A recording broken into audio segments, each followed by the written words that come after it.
Hello, my name's Broadhead. I have been researching my family history for the last 30 years, and I thought now is the time to put it on record for future generations to see and understand. It's been a long 30 years. It's been very interesting, and the things I've unearthed has been very interesting. Excuse me. But firstly, I would like to go back to the origins. I would like to go back to the origins of our family history in Yorkshire. And also I wanted to know why I have got this colour I have on my skin. I'm olive coloured.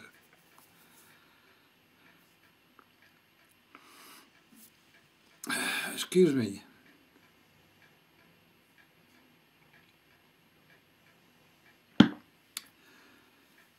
It really kicked off a while ago when I kept publishing on the internet my latest findings. And one day I put on that my great-great-great-great-grandfather, who lived in Stocksbridge, had 28 children. Wow! Then I got replies. I had cousins jumping out from all over the world. 2 from Canada, 1 from America, 1 from Australia, 1 from New Zealand, and 1 from Rotherham. Joy from Rotherham, we worked together for quite a few years on our family history. But a gentleman from America said, "You was right about the 23 children, but you forgot to mention that he'd been married 4 times. Oh, so I checked it out, and sure enough, Benjamin, my great-grandfather 4 times back, had been married 4 times. And all these 4 widows had brought their own children to the family. I got to admire Benjamin for his tenacity, having to marry 4 times and being trained 4 times by 4 different wives into their way of thinking.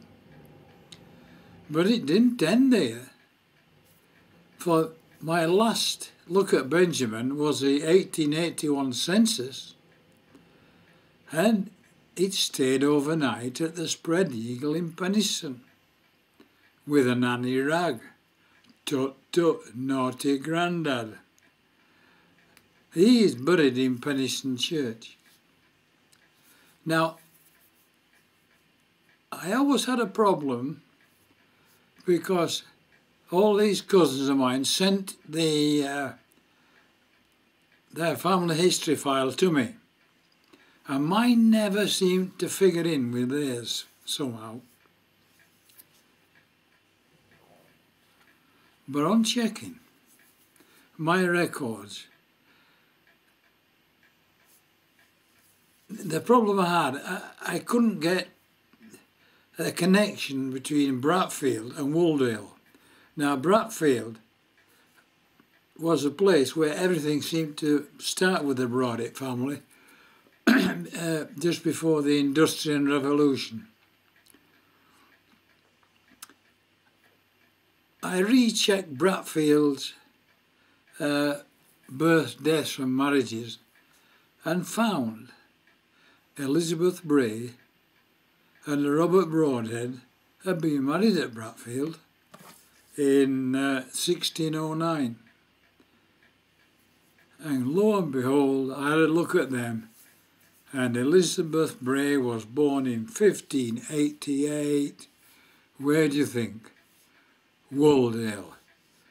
As was Robert Broadhead. He was born in Wooldale. So the previous records I got from different cousins slotted together.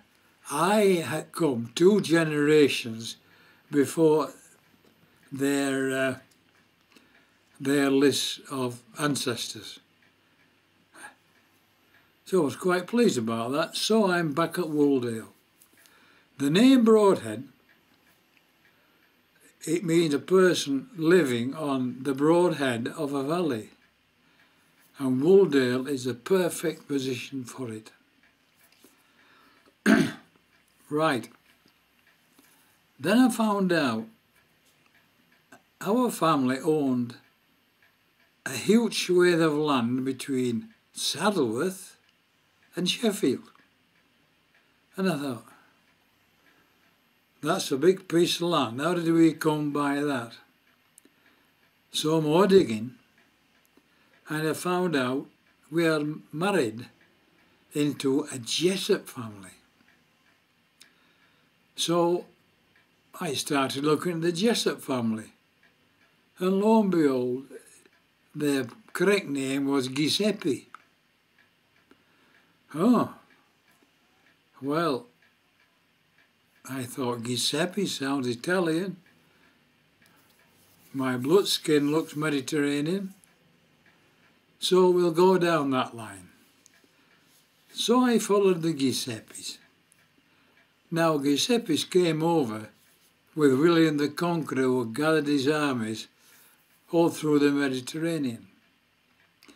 And the Giuseppes had come from southern Italy. The same area, hundreds of years before, a large amount of Greeks had settled in that area. Now the final clincher was, for me, and my skin colour, was the fact I've got blue eyes. Now blue eyes originally, or said originally, was from a woman in Greece.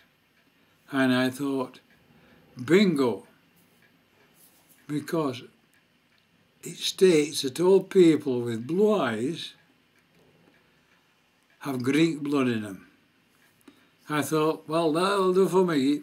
That's settled. Where did all the land go that we owned? Well, the Broadheads are a bit, they're not right family orientated, and there were lots of falling out among the families, and the land just dwindled away one way or another. But there still is, to this day, 4 farms run by Broadhead between Penistone and Sheffield.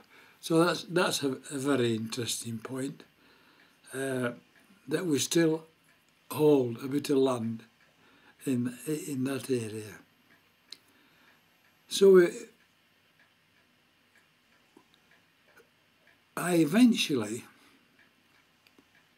when I found out we came from Wooldale, and I found out that we were Quakers, because we had a Broadhead family who gave land to Holmfirth to build their parish church.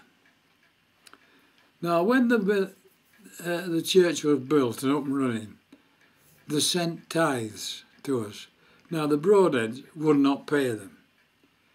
So they had us put in prison. Some of us went to York, and some of us went to Warwick Castle. And while we were in there,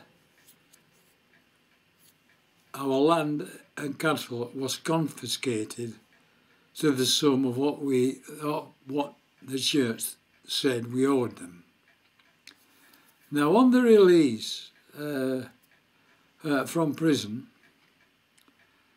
Robert Broadhead, he gave land at Wooldale to the Quakers to bury the dead.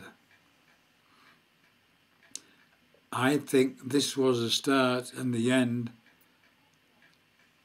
of our Church of England connections. But they never learn. I used to have an open garden in aid of the parish church every 2 years. And the last time I did it was 8 years ago. And after the event, I got a nice little letter through the letterbox saying, "Thank you, Alan, for helping us raise £10,500. Would you come to the parish room and by the way of thanks, we'll have a glass of wine together." Fair enough. P.S. Will you bring your own wine? Oh yes. So that was the end of me with the Church of England.